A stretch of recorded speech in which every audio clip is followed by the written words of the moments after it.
లలితా సహస్రనామ ప్రత్యేకత. ఈ సృష్టికి మూలమెవరంటే దేవుడని జవాబిస్తారు ఆస్తికులు.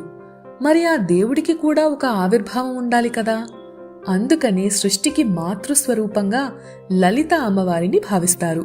ఆ అమ్మవారి మహత్తుని తలుచుకునేందుకు, ఆమెను ప్రసన్నం చేసుకునేందుకు లలితా సహస్రనామం ఒక గొప్ప సాధనంగా ఎంచుతారు. నవరాత్రుల సందర్భంగా లలితా సహస్రనామానికి చెందిన ప్రత్యేకతలు కొన్ని తెలుసుకునే ముందు ఈ ఛానల్ని సబ్స్క్రైబ్ చేసుకోండి. మీ బంధువులు, స్నేహితులకు షేర్ చేసి లైక్ చేయండి.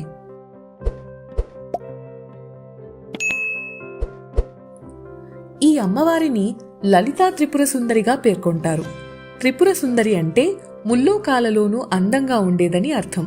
కానీ త్రిపుర అనే మాటను 3 కాలాలకు, 3 స్థితులకు, 3 శక్తులకు ప్రతీకగా పేర్కొనవచ్చు. ఉత్తరాదిన ఈ అమ్మవారి ఆరాధన చాలా ప్రముఖంగా ఉండేది. అక్కడి త్రిపుర రాష్ట్రానికి అమ్మవారి మీదుగానే ఆ పేరు పెట్టారు. లలితా సహస్రంలో భండాసుర వధ చాలా ప్రముఖంగా వినిపిస్తుంది. శివుని తపస్సుని భగ్నం చేసే ప్రయత్నంలో మన్మధుడు కాలి బూడిదైపోయిన కథ తెలిసిందే. ఆ భస్మం నుంచి వెలువడిన వాడే భండాసురుడు.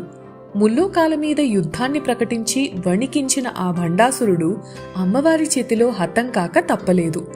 మన్మధుని అవశేషమైన భండాసురుని ఇహపరమైన కోరికలకు ప్రతీకగా భావించవచ్చు. అమ్మవారి అనుగ్రహంతో ఆ కోరికను జయించి మోక్షాన్ని సాధించగలమని ఈ స్తోత్రం గుర్తు చేస్తుంది. లలితా సహస్రనామాన్ని చదవాలంటే కొందరు ధ్యానం, అంగన్యాసం, కరన్యాసం, పంచపూజ, ఉత్తర భాగాలను కూడా చదువుతారు. కుదరని పక్షంలో కేవలం సహస్రనామ స్తోత్రం వరకు పఠించినా సరిపోతుంది. ఇక హోమంగాను, అర్చనగాను, పారాయణగాను భక్తులు తమ అభీష్టాన్ని అనుసరించి ఈ స్తోత్రాన్ని పఠించగలగడం మరో ప్రత్యేకత. సాధారణంగా ఏదన్నా సహస్రనామంలో ఒకే తరహా ఆరాధనకు ప్రాధాన్యత ఉంటుంది. కానీ లలితా సహస్రంలో సగుణ ఆరాధన, నిర్గుణ ఆరాధన, త్రిమూర్తుల ఉపాసన, కుండలిని జాగృతి ఇలా అన్ని రకాల మార్గాలు కనిపిస్తాయి. ఆ అమ్మవారిని ప్రసన్నం చేసుకునేందుకు సాక్షాత్తు దేవతలే ఈ సహస్రనామాలను పఠించేవారట.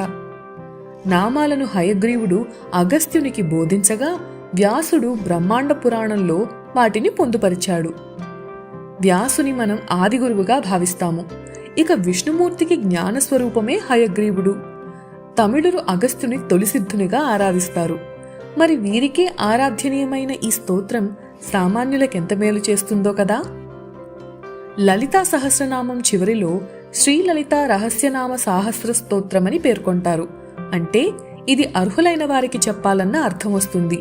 ఇందులో పారమార్థికమైన గూఢార్థాలు చాలా ఉన్నాయని మరో అర్థమూ వస్తుంది. సాధకులకు, ఉపాసకులకు జ్ఞాన మార్గాన్ని సూచించే అనేకమైన రహస్యాలు ఇందులో ఉన్నాయని అంటారు. అమ్మవారి బీజాక్షరాలు, సృష్టి రహస్యాలు, అష్టవిధులు, దశమహావిద్యలకు సంబంధించిన జ్ఞానం ఇందులో నిక్షిప్తమై ఉందని ప్రతీతి. ఎంత చెప్పుకున్నా లలితా సహస్రనామ ప్రత్యేకత అంతకంతా మిగిలే ఉంటుంది. ఆ ప్రత్యేకత తెలిసినా తెలియకున్నా ఆ నామాలను శ్రద్ధగా పఠించినా విన్నా అమ్మవారి అనుగ్రహం తప్పకుండా లభించి తీరుతుంది. ఇలాంటి మరిన్ని వీడియోల కోసం మా ఛానల్ని సబ్స్క్రైబ్ చేసుకోండి. అలాగే అందరికీ షేర్ చేయండి.